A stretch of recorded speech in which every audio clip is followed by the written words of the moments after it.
Good morning. ഇന്ന് നമ്മൾ discuss ചെയ്യാൻ പോകുന്ന കാര്യം എങ്ങനെ ഒരു ബിസിനസ് സ്റ്റാർട്ട് ചെയ്യുക എന്നുള്ളതാണ്. സ്റ്റാർട്ട് ചെയ്യുന്നതിൻ്റെ പ്രൊസീജിയർ. ബിസിനസ്സിന് ശാസ്ത്രീയപരമായിട്ട് ഒരു പ്രൊസീജിയർ ഉണ്ട്. എങ്ങനെ നമ്മൾക്ക് സ്റ്റാർട്ട് ചെയ്യാം. ഏതെങ്കിലും ഒരു ദിവസം 4 പേര് ഇരുന്നിട്ട് നമുക്കൊരു ബിസിനസ് തുടങ്ങാം, അല്ലെങ്കിൽ നാളെ നമുക്ക് എന്തെങ്കിലും ഒരു ബിസിനസ് തുടങ്ങാമെന്ന് പറഞ്ഞിട്ട് തുടങ്ങുന്നത് എൻ്റെ പേരല്ല ബിസിനസ്. നിങ്ങൾ യൂഷ്വലി എപ്പോഴും ഞാൻ ഒബ്സർവ് ചെയ്തിരിക്കുന്നത്, ബിസിനസ് തുടങ്ങാമെന്ന് പറഞ്ഞു കഴിഞ്ഞാൽ first they will go open restaurant, അല്ലെങ്കിൽ ഒരു ടെക്സ്റ്റൈൽ ഷോപ്പ്, അല്ലെങ്കിൽ ഒരു സിമിലർ ആയിട്ടുള്ള എന്തെങ്കിലും ഐഡിയ. അങ്ങനത്തുള്ള ഐഡിയകൾ എവിടെയും കൊണ്ടെത്തിക്കില്ല, നിങ്ങളെ നഷ്ടത്തിലേക്ക് കൊണ്ടെത്തിക്കുള്ളൂ.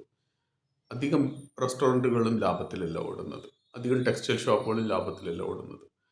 ആ പർട്ടിക്കുലർ ഷോപ്പിൻ്റെ ഏരിയയിൽ നിങ്ങൾക്ക് അവിടെ ഒരു ഓപ്പർച്യൂണിറ്റി ഉണ്ടോ എന്നുണ്ടെങ്കിൽ മാത്രമേ അത് ലാഭത്തിൽ ഓടുന്നുള്ളൂ. നമ്മൾക്ക് ശാസ്ത്രീയപരമായിട്ട് സയൻറ്റിഫിക്കലി എങ്ങനെ ഒരു ബിസിനസ് തുടങ്ങാം, അതിൻ്റെ വിവിധമായ സ്റ്റെപ്പുകളാണ്. ഒന്ന്, ഫസ്റ്റ് പ്രോബ്ലം. നമ്മളുടെ സമൂഹത്തിൽ ഒരു പ്രോബ്ലം ഉണ്ടോ എങ്കിൽ മാത്രമേ ആ ഒരു ചാൻസ് അവിടെ ഉദിക്കുന്നുള്ളൂ. First the problem. നമ്മളുടെ ഒരു ഉദാഹരണത്തിന് നമ്മൾ കേരള കോണ്ടെക്സ്റ്റിൽ എടുക്കുക. കേരള കോണ്ടെക്സ്റ്റിൽ എടുത്തു കഴിഞ്ഞാലും ഈ ജനസംഖ്യയുടെ ഒരു 16% മുതൽ 18% വരെ അപ്രോക്സിമേറ്റ്ലി എ സർവേ എൽഡർലി പീപ്പിളാണ്. More than 65 years old or 60 year old പീപ്പിളാണ്.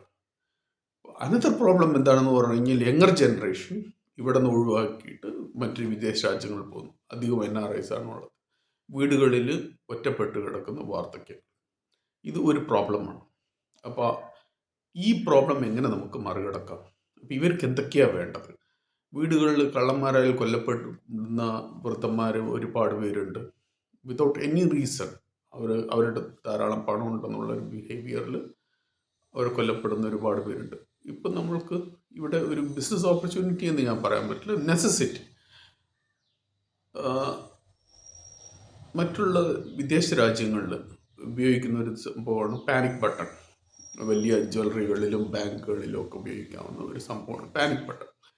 Panic button എന്ന് പറഞ്ഞാൽ ജസ്റ്റ് നമ്മൾ പ്രസ് ചെയ്യുന്നു, തൊട്ടടുത്തുള്ള പോലീസ് സ്റ്റേഷനിൽ അത് സിഗ്നൽ പോകുന്നു, അങ്ങോട്ടേക്ക് പോലീസ് വന്ന് നോക്കും.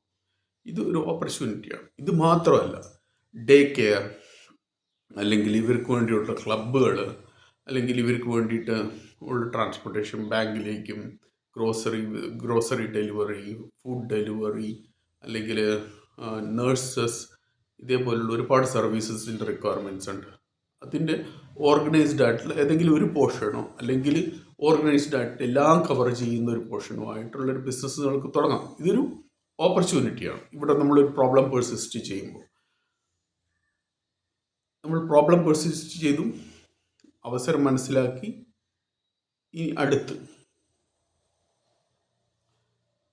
കസ്റ്റമർ ആരാണ് നമ്മളുടെ കസ്റ്റമർ? ഒന്നില്ലെങ്കിൽ എൽഡർലി പീപ്പിളാണോ, ആരാണ് പേ ചെയ്യാൻ പോകുന്നത്, അല്ലെങ്കിൽ ഇവരുടെ മക്കളാണോ പേ ചെയ്യാൻ പോകുന്നത്? അപ്പോൾ അവരുടെ ഫിനാൻഷ്യൽ സ്റ്റാറ്റസ് എന്തായിരിക്കും? അതിൻ്റെ പ്രൈസിങ്. നമ്മൾക്കിനി അടുത്തതാണ് പ്രൈസിങ് ചെയ്യാൻ പോകുന്നത്. നമ്മളൊരു പ്രോഡക്റ്റ് നമ്മൾ ലോഞ്ച് ചെയ്തു, അല്ലെങ്കിൽ ഒരു സർവീസ് നമ്മൾ ലോഞ്ച് ചെയ്തു, അതിൻ്റെ പ്രൈസിങ് നമ്മൾ റൈറ്റ് പ്രൈസിങ് ഇട്ടു, അവർക്ക് അഫോർഡ് ചെയ്യാൻ പറ്റുന്ന ഒരു പ്രൈസിങ് ഇട്ടു. ആ പ്രൈസിങ് ഇട്ടതിന് ശേഷം അടുത്ത സ്റ്റെപ്പ്, നിങ്ങളതിൻ്റെ ലീഗൽ ഫോർമാലിറ്റീസ് നിങ്ങൾ പൂർത്തിയാക്കണം. ഒരു ലീഗൽ ഫോർമാലിറ്റീസ്, പ്രോപ്പർ ലൈസൻസിങ്ങോ കാര്യങ്ങളോ ഇല്ലാണ്ട് നിങ്ങളൊരു ബിസിനസ് തുടങ്ങിയാൽ that will end up nowhere. You are going to end your business, you are going to lose your complete money. അവർക്ക് നിങ്ങൾ സെക്യൂരിറ്റി സപ്ലൈ ചെയ്യുന്നു, അല്ലെങ്കിൽ മറ്റ് സർവീസ് കൊടുക്കുന്നു, നേഴ്സിൻ്റെ സർവീസ് കൊടുക്കുന്നു, എന്ത് തന്നെയാണെങ്കിലും if you don't have proper license, you are going to lose it. Licensing കഴിയും. ഇനി അടുത്ത പോർഷൻ, മാർക്കറ്റിംഗ്. എങ്ങനെ നിങ്ങൾ ഈ കസ്റ്റമറിലേക്ക് എത്തിപ്പെടും? മാർക്കറ്റിങ്ങിന് പണ്ട് ഒരുപാട് ഓപ്ഷൻസ് ഉണ്ടായിരുന്നില്ല. ഒരേ ഒരു ചാൻസേ ഉണ്ടായിരുന്നുള്ളൂ, ന്യൂസ് പേപ്പർ അല്ലെങ്കിൽ TV, പിന്നെ നമ്മളിപ്പോൾ ഉള്ള ഫ്ലക്സ് ഹോർഡിങ് മതി.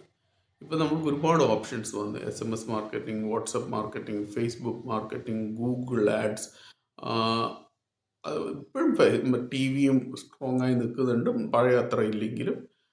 News paper it's almost dead. Even it will dead within 4 to 5 years. കാരണം എന്ന് പറഞ്ഞെങ്കിൽ ന്യൂസ് പേപ്പർ വാങ്ങിക്കുന്ന ആളുകളുടെ എണ്ണം കുറഞ്ഞു വരികയാണ്. അപ്പം ഏത് തരത്തിലാണ് നിങ്ങൾ മാർക്കറ്റിംഗ് ചെയ്യാൻ പോകുന്നത്? മാർക്കറ്റിംഗ് ചെയ്ത് നിങ്ങളുടെ കസ്റ്റമർ നിങ്ങളുടെ അടുത്ത് വന്നു, ഇനി അടുത്ത പ്രോസസ്സാണ് സെയിൽ. അതോടുകൂടി നിങ്ങളുടെ ബിസിനസ് തുടങ്ങി.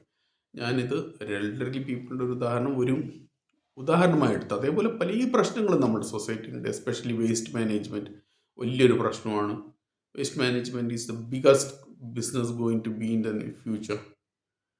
അത് ഒരു വലിയൊരു പ്രശ്നമാണ്. അങ്ങനത്തെ പല പ്രശ്നങ്ങളും നിങ്ങളുടെ ഏരിയയിൽ തന്നെ നിങ്ങൾക്ക് കാണാം.